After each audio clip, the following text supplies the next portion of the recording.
I thought a very fitting topic to chat about while I redesign my little ritual apothecary to a full-on sanctuary is aesthetics. There has been a heartbreaking trend on social media that needs to end, and it's individuals shaming and judging each other based on their aesthetics. Last year, I started catching up on old channels that I really enjoyed when I was previously on YouTube by witches that I, at the time, respected. Then I came across a video that reminded me of one of the reasons why I left YouTube the first time around.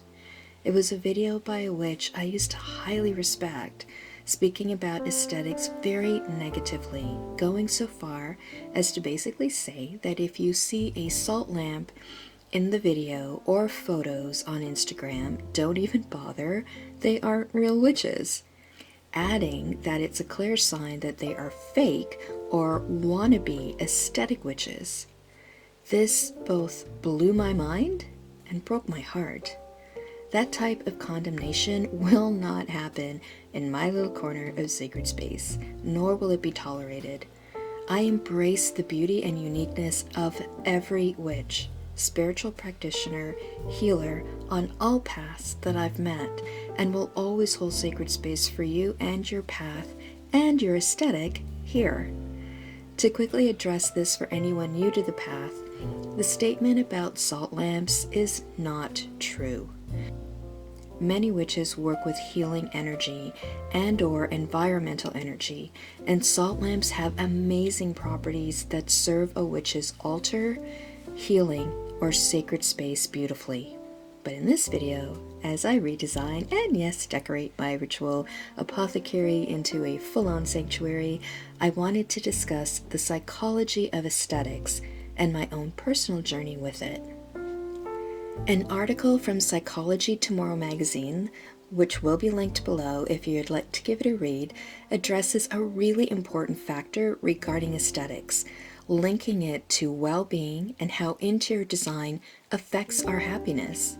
I have linked that article as well as two others, one that my beautiful soul sister Larissa shared with me on the philosophy aesthetics, as well as a brief introduction on the Ayurvedic Institute website about Vastu Shastra, which is the science of architecture, as it relates to energy manifestation and well-being in the description below.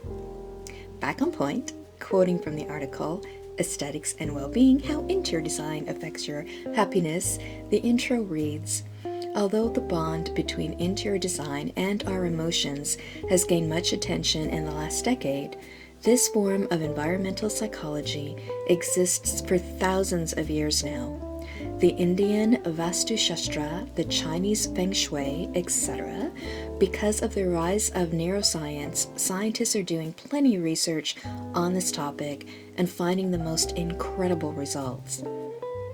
They have shown the ability of interior design elements to evoke positive or negative emotional response in people. These findings open the door to design spaces that consciously manipulate decorative elements with the goal of encouraging creativity, peace, and happiness. And any witch knows this translates into manifestation and healing. My takeaway from this quote and my own experience is simple. Our environment affects your energy, and therefore what your energy ultimately manifests. Taking a tangent to the next part of the article, I wanted to draw on my Ayurvedic background to state how my culture and practice of Ayurveda can affect my mood. Regardless of your background or approach to aesthetics, we all know that color affects us. Now, the article approaches color from a Western standpoint. I approach it based on my cultural heritage and more specifically my doshas. In Ayurveda, each person is born with doshas, which is a specific elemental combination or balance of energy within, and it governs the mind, emotions, internal body, external body, etc. The doshas are comprised of the elements, and like the elements, can get out of balance. One way it can be affected is through your environment, including color. Now, the reason I bring this up is there is a push to have beautiful, brightly colored, messy, exotic, witchy altars.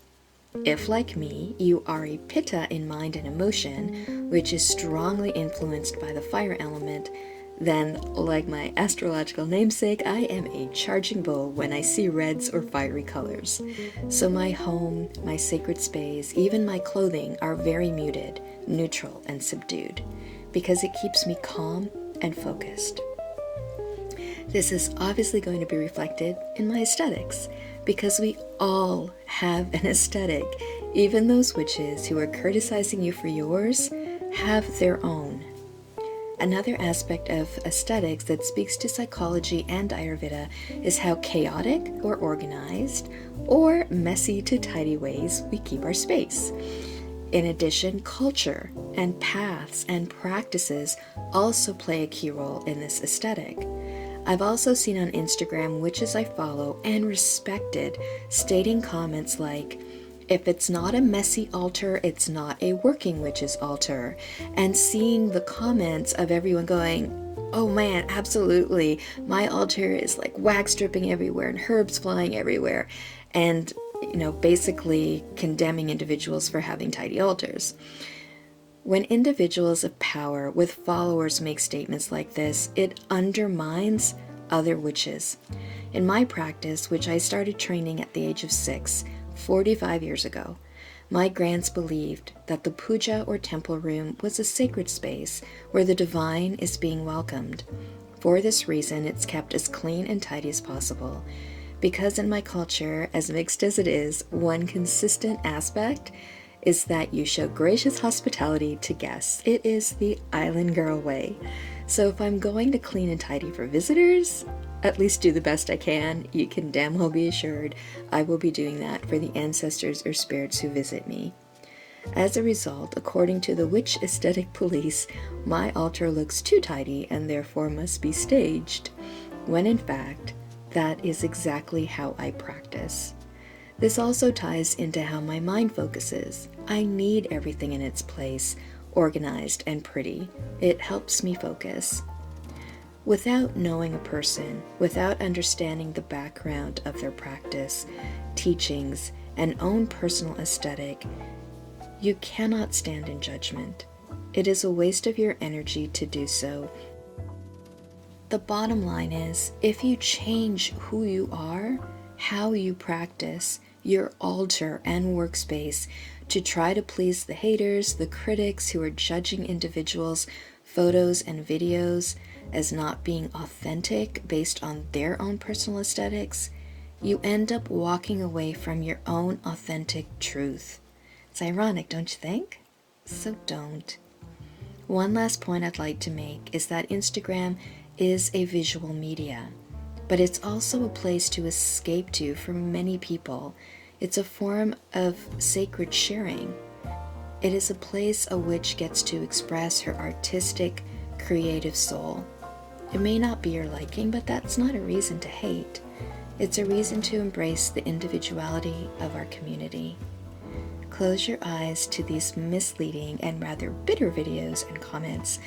Turn within and open your eyes to the beauty that makes you, you.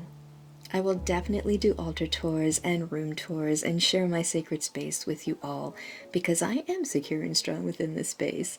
It belongs to me. It belongs to spirit, and it belongs to those I welcome into its sacred heart, like you. Namaste and many blessings, and as always, embrace the dark, define your light, and live in balance.